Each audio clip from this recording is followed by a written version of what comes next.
chicken, rice, broccoli, gym 6 times a week, low fat, high protein. That's what every gym bro and every gym influencer tells you to do. And if you're following that plan, you are probably fatigued, bloated, moody, low energy, low sex drive, wondering why the hell you feel worse than you did before you started. And how do I know this, you might ask? On the picture to the left here, I was exactly in that position. And what nobody talks about is that the modern gym philosophy might build you muscle, but it destroys all the other aspects of your health. And in this video, I'm gonna show you how I went from being bloated, moody, low energy, low sex drive to feeling absolutely amazing, high energy, shredded, and this is me on a bulk, by the way, feeling like a fucking superhuman. So let's get into it. So first we need to understand the actual problem with the gym bro diet, and number one on the list is gonna be when you're doing this gym bro diet, you're eating a very low fat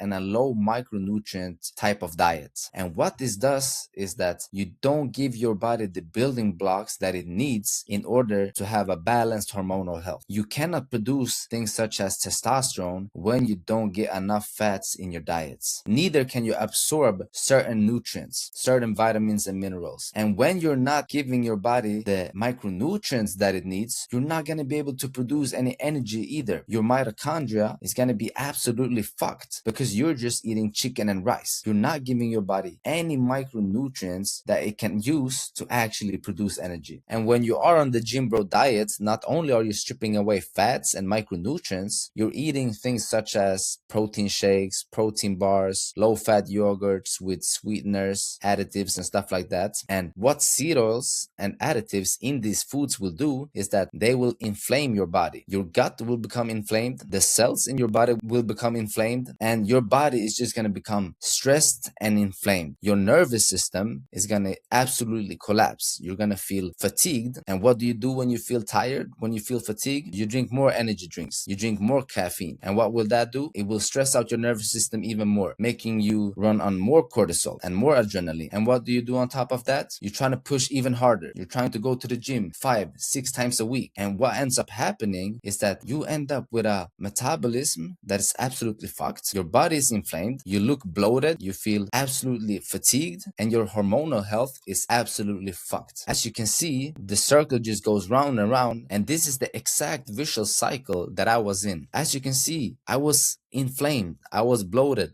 I mean, just look at my face. I was absolutely destroyed. I had low energy, low libido, and at the time of this picture, I was not even doing all this stuff. I had somewhat good knowledge, but I was still eating seed oils. I was still eating additives. My body was inflamed. I had huge gut problems. I had Crohn's disease, which is a gut disease, which I have now healed on my own just by changing the foods that I eat and regulating my stress and so on. But that's for another video. But what I'm trying to say is that I was still eating better than the typical gym bro in this picture, and I was still fucked. But to actually go from this to this, I had to change my diet completely. And that looked something like this. I started to eat whole foods only, prioritizing quality over fucking calories and counting protein. I just prioritized high quality food with high micronutrients and high fats. And that's when everything shifts. So what does this change actually look like? The number one thing you have to understand is that you don't want to think too much about adding stuff. For sure, you're gonna have to add some stuff into your diet, but the most important thing is what you remove and what you stop consuming. So the number one thing that I stopped doing was counting calories. I don't care what the fuck you think about counting calories. Counting calories is absolutely stupid. It's absolute bullshit. For sure, you can get lean, you can build muscle, you can lose fat and whatever by counting calories, but it's such a bullshit way of doing it. If you just stopped counting calories and you actually focused on eating whole foods and quality foods only, you wouldn't need to count calories. And that's exactly the system I used, and it's the system I'm going to show you right now. So first thing, stop counting calories. Second thing, cut out gluten. I'm gluten intolerant. I can't eat gluten at all, but even if I could, I wouldn't be eating gluten. There's no point of doing that. When you're eating gluten, you're just inflaming your gut. What you can do is that can eat high quality fermented sourdough. For sure, you can do that. Next thing, as we talked about earlier, is that you need to cut out all the seed oils. I don't care what you think about seed oils or what this or that study says. If you still haven't cut out seed oils, it's probably one of the biggest reasons why you're watching this video in the first place. For sure, you can eat out a couple times a year without having any problems. That's absolutely fine. If you consume seed oils a couple times a year because your ground is so stable, because you're eating high quality foods, whole foods only, and then that's no problem. But if you're consuming seed oils on a weekly basis, I'm sorry, you're gonna be fucked. The next thing you have to remove is additives. All the additives in these processed foods, such as emulsifiers, colorings, sweeteners, they need to go. They absolutely fuck up your gut health. These will cause inflammation, cause your gut to not absorb the nutrients that you're giving it. So these needs to be avoided at all costs. Next thing on the list is gonna be protein bars and protein shakes. These have no place being in the health and in the gym industry. If you're drinking and eating these just to hit your protein goals, just cut them out and eat whole food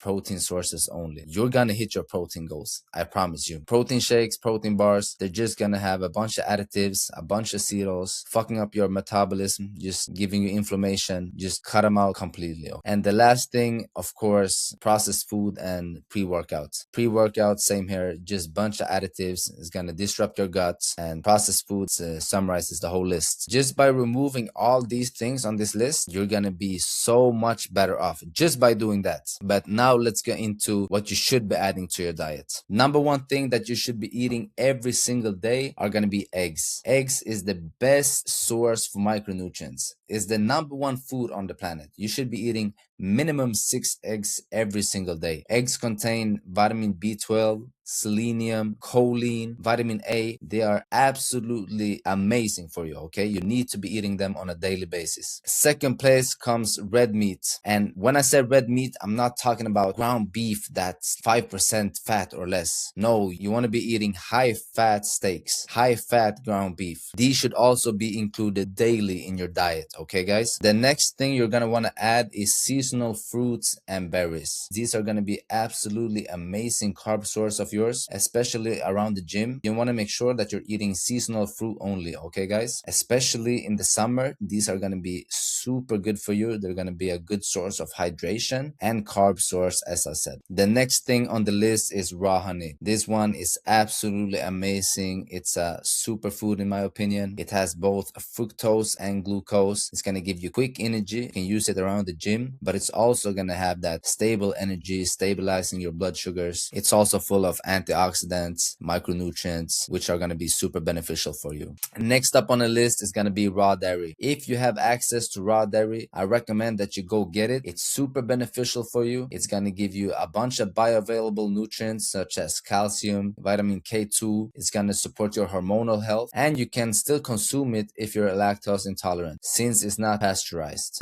And last thing up on the list is going to be fermented foods. This one is super important, guys. When it comes to fixing your gut and actually getting a healthy gut, you need to be consuming fermented foods on a daily. But first of all, you need to remove all the bullshit. You need to heal your gut so it's not inflamed, so the gut lining is good, and then you add in the fermented foods and your gut bacteria will absolutely thrive. And these are going to be your sauerkrauts, your kimchi, your kefir, raw dairy, as we just went through. If you have access to raw dairy, I highly recommend that you get some raw kefir as well. That's going to be absolutely amazing for your gut. I forgot to add the carb sources which I use, which is going to be white rice, potatoes, and sweet potatoes. Those three are the main carb sources that I use. Just cut out the gluten. If you want to, you can add some high quality sourdough. That's absolutely fine, but stick to those three. When you're adding all these foods in, it's also super important that you're eating them in the right structure. You would want to eat 2 to 4 meals per day. You don't want to do no snacking in between your meals. That's just going to mess up your blood sugar. That's just going to cause you to have brain fog and not being able to have stable energy throughout the day. You want to make sure that you're eating a high protein and a high fat breakfast. The only times you should be having carbs in your breakfast is if you're working out in the morning. Otherwise, I would say just keep high protein and high fat breakfast without the carbs. Which takes me to the third point. You want to keep most of your carb intake around your workouts. About 70 to 80% of your carbs, okay? And then in the nighttime, you don't want to be consuming too many carbs, because if you eat a huge meal with a bunch of carbs in the nighttime, you might get blood sugar crashes throughout the night, causing you to have bad sleep or even causing you to waking up during the night. And the last point is going to be eat in a relaxed state. I cannot stress this enough. This is super important, and it was a huge game changer for me. I used to try to get my protein and carbs in as fast as possible after the gym, just to have like this anabolic window or whatever you call it. I would be obsessed about this, and it was just causing me to have a messed up gut and a messed up metabolism because I was eating in a stressed out state. It's super important that you take a few deep breaths before eating your meals, okay? You want to be in a relaxed state. You do not want to be in a fight or flight state. Super important. And when you implement this stuff, guys, when you implement all the things that I've just went over, you're gonna take a huge step towards living life on easy mode. Of course, there's a lot more things that goes into this to be able to live life on easy mode that got me in this shape. Like, I was not even trying to look good. That was not my biggest goal. The biggest goal for me was to fix my gut, to have high energy, and to just feel good. That was my goal, okay? And when I did that, the body came as a byproduct. Like, I got lean, I packed on muscle way more easier than I did before, just by trying to feel better. And when you fix what I've taught you in this video, you will be taking a huge step towards living life on easy mode. You will have higher energy, you will get lean, you will be packing on muscle much easier, you will have higher testosterone, higher libido, and you will not feel restricted with food. Because I don't count calories, and because my baseline of the foods that I eat is so good and so high quality, when I feel like it, not often, but when I feel like it, I go eat whatever. I might go out, have a steak and fries with a nice sauce that's full of cereals. It's not often, but since my ground is so stable, I can do it. I can go have a ice cream. I don't feel restricted with food. I don't go counting calories. I just eat high quality foods, and by doing that, I'm not restricted to eat what I want when I want. It doesn't mean I do it every week or every month, but I know that if I want to eat something, I can eat it. Some days I eat less, some days I eat more, depending on my output, depending on my work. I'm not restricted to counting calories, and that one is huge. I know so many people who are obsessed with counting calories, and I don't think it's a good way of living, but that's my opinion either way. And the last thing is going to be that you're taking a huge step towards having motivation and drive that's going to be through the roof when you're eating this type of way. And these are the number one benefits. The body and the looks is just the byproduct of feeling good. And as I said, the diet is just one pillar of getting these results, but it's a huge one, okay? Of course, there's other stuff such as sleep optimization, dopamine control, stress regulation. And if you want my help with fixing these areas, make sure that you book a free call down with me in the description. But that's pretty much it for this video. Make sure that you check out this video right here, and I'll see you in the next one. Let's get it.